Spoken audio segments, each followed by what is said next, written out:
My name is Denise Rowling. I am the Principal Audits and Special Investigations Officer from Worksafe. My role is to ensure that all restricted and unrestricted asbestos licence holders are complying with the conditions imposed on the licence by conducting regular audits. I'm going to provide you with information regarding the audit requirements today.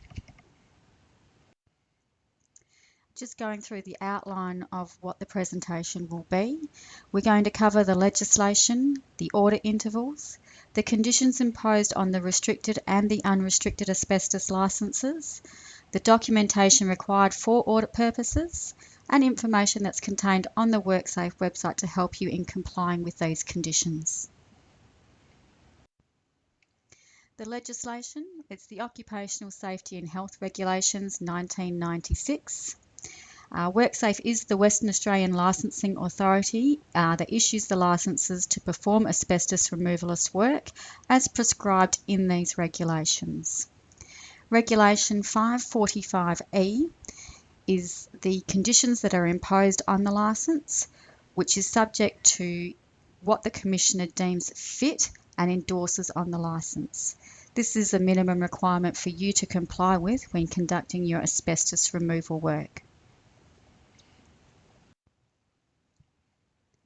The Audit and Compliance Investigators carry out audits of Worksafe's licensed asbestos removalists to verify the licence holders are complying with the conditions noted on the reverse side of the licence.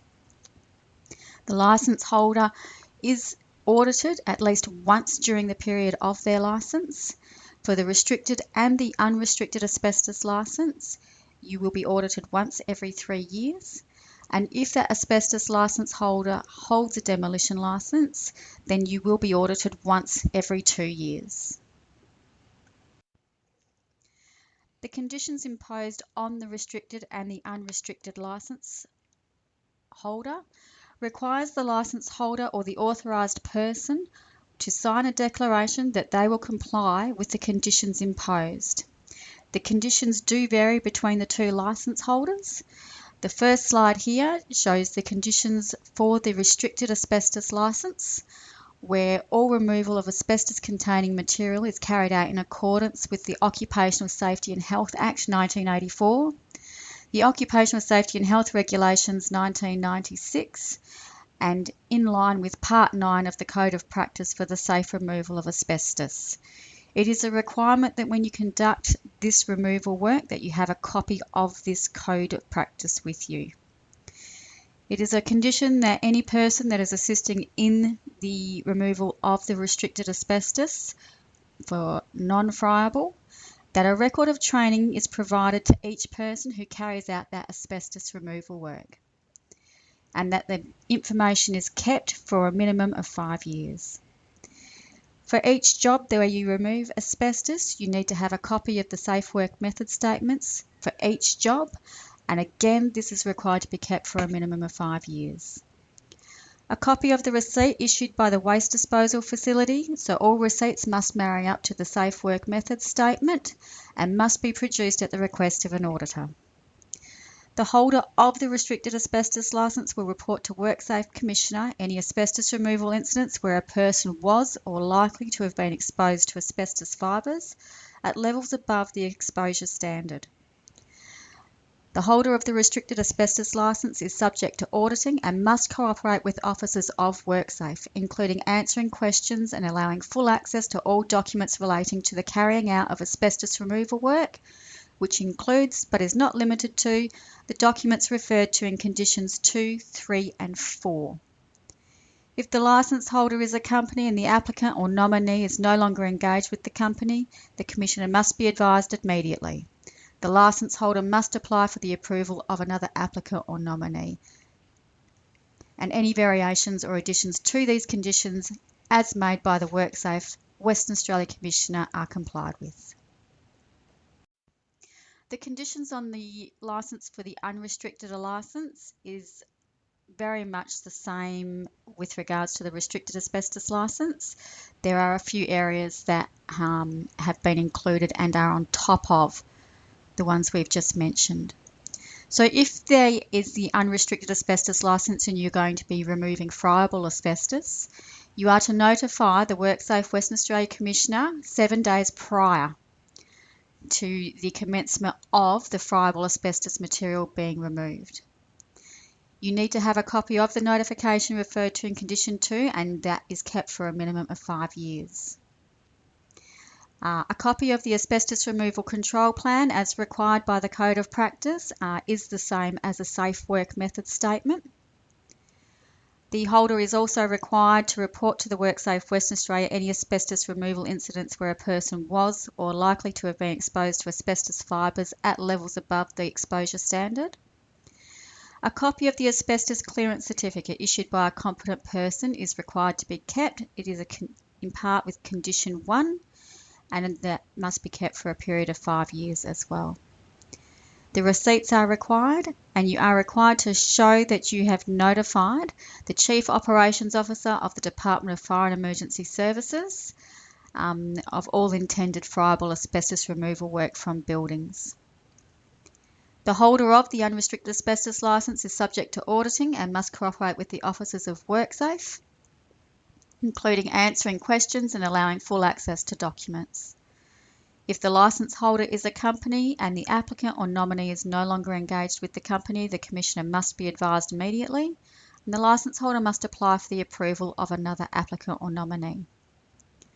The unrestricted asbestos licence holders must within 7 days notify the Worksafe Commissioner of the engagement event and termination event of employees or contractors who work with friable asbestos containing material under Regulation 5.446. Of course, any variations or additions to these conditions as made by the Worksafe Western Australia Commissioner are complied with.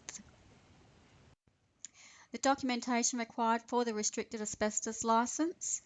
So when an auditor contacts you for an audit of your documentation, what they are wanting to see is that you have access to a copy of the National Occupational Health and Safety Commission's safe removal of asbestos at the workplace.